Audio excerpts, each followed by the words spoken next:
Alabama Moon, Chapter 49, page 283. The morning my uncle was to come and get me, I rose from the guest bed before daylight and left Mr. Wellington's lodge with Pap's rifle and the deerskin hats. I walked into the forest and made my way down a trail that was familiar only to my feet. It had long since grown over with honeysuckle vines and cane stems, holly branches, and gallberry.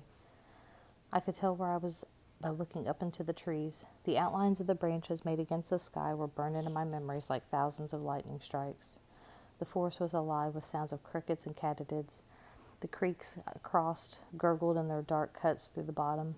I stopped just beyond the shelter clearing. I closed my eyes and listened to the forest, waiting for something.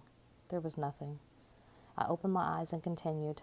Daylight was starting to leak into the sky, and what was left of our shelter was dark mound before me. I looked around and listened, but still there was nothing. I approached the shelter and stepped down into its hollows, which were so dark anymore with parts of the roof missing. I shoved Pap's rifle into its old hiding place and hung the 2 deerskin hats on the wall. Finding a couple of the scattered animal hides, I stacked them in their old spot and lay on them. I listened and stared at the roots over my head. Still there was nothing. The forest told me it gave me nothing. The forest told me nothing. It gave me nothing. After the sun rose and the ugliness of the old shelter appeared around me, I stood and left the dead thing. I put my back to it and set out again. The Noxubee River seemed unchanged when I looked down at it from Cedar Grove.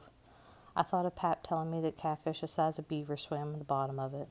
I wanted to dive into its muddy water once and spear one, until he told me the dead animals also floated along the bottom. Pap's and Mama's graves were undisturbed. Pap's was already rain smoothed with pokeweed and pine saplings beginning to take hold. I didn't have anything to say to either one of them. I just stood there and felt like all my insides had been scraped out. I knew I would never come there again. I didn't go inside once I reached the lodge. I sat beneath a magnolia tree where I watched the driveway. Eventually Mr. Wellington came out and stood over me. "It might be a little while," he said. "I want to stay right here by this tree." He sat down beside me. "Are you worried?"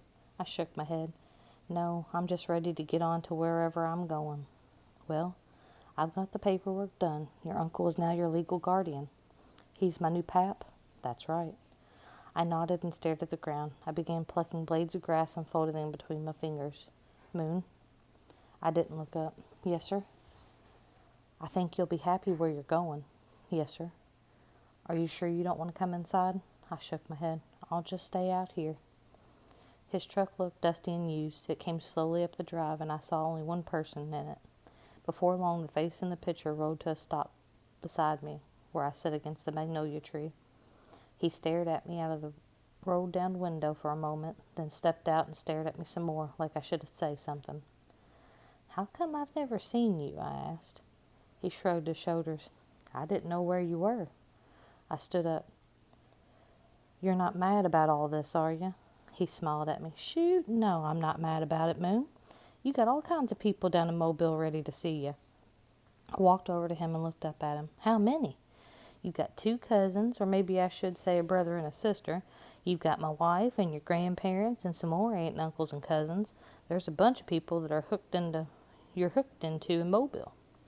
I smiled and felt myself beginning to choke up.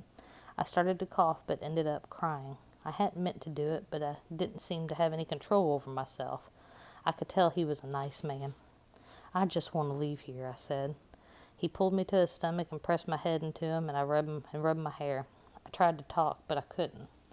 We stood there for what seemed like a long time, and I cried on his shirt, which smelled of pine sap.